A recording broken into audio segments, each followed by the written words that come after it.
Today, we're going to tackle two terms you hear all the time in the fitness world, but they get mixed up a lot: the cheat day and the refeed day. Let's get right into it. So, you've definitely heard these terms thrown around, right? A lot of people use them like they're the same thing, but they're not. Not even close. They have totally different purposes, so let's clear up all the confusion and figure out what each one actually means for you and your goals. And honestly, this picture says it all. On one side, you've got that classic burger and fries that's pure indulgence. On the other, you have a well-balanced plate. That's strategy. And as we're about to see, the effect each one has on your body is just as different as these two plates look. Okay, so let's start with the one most people are familiar with, the cheat day. It's this super popular idea, but what's really happening when you have one? The idea is super simple, and let's be real, it's pretty tempting. It's one single day where you get total freedom. Pizza, ice cream, you name it. Nothing's off limits. It's basically meant to be a mental vacation from all the rules. Now, what's really interesting here is the trade-off. You can see the pros are almost all psychological, right? It's about giving your brain a break, enjoying your favorite foods.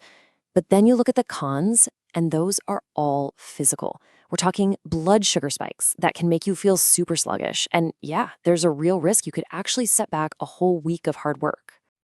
Okay, so let's flip the script and look at its much more structured cousin.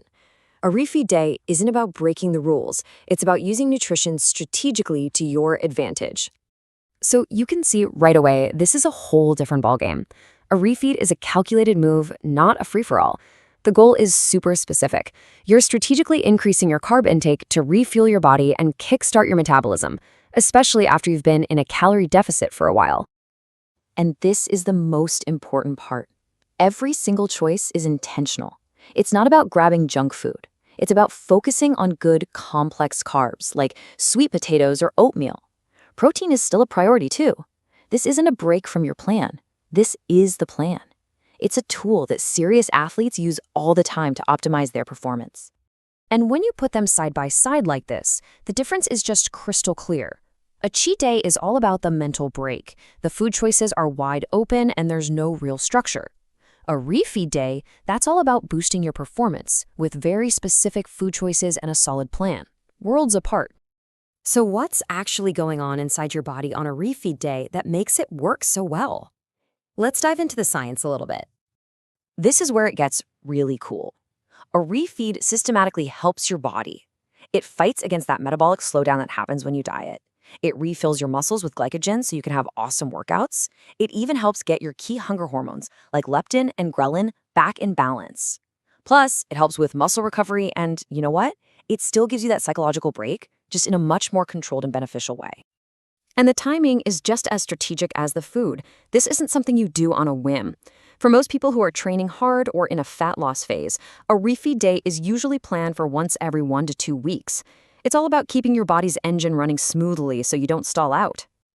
All right, we've looked at all the evidence, so let's bring it all home. Which one is the right choice? Well, that completely depends on what you're trying to do.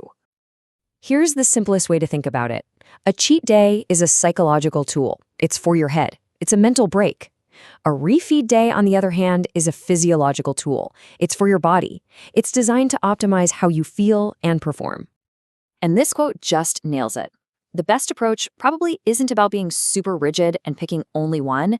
It's about finding what works for you, finding balance, and most of all, actually listening to your body to figure out what it needs. The whole point of knowing this stuff is so you can move past the confusion and start making smart choices. Choices that actually support your long-term goals, instead of accidentally working against them. So it all comes down to this question for you. Now that you know the difference, which tool actually fits your personal goals? Are you looking for a psychological break and indulgence? Or are you looking for a physiological strategy to boost performance?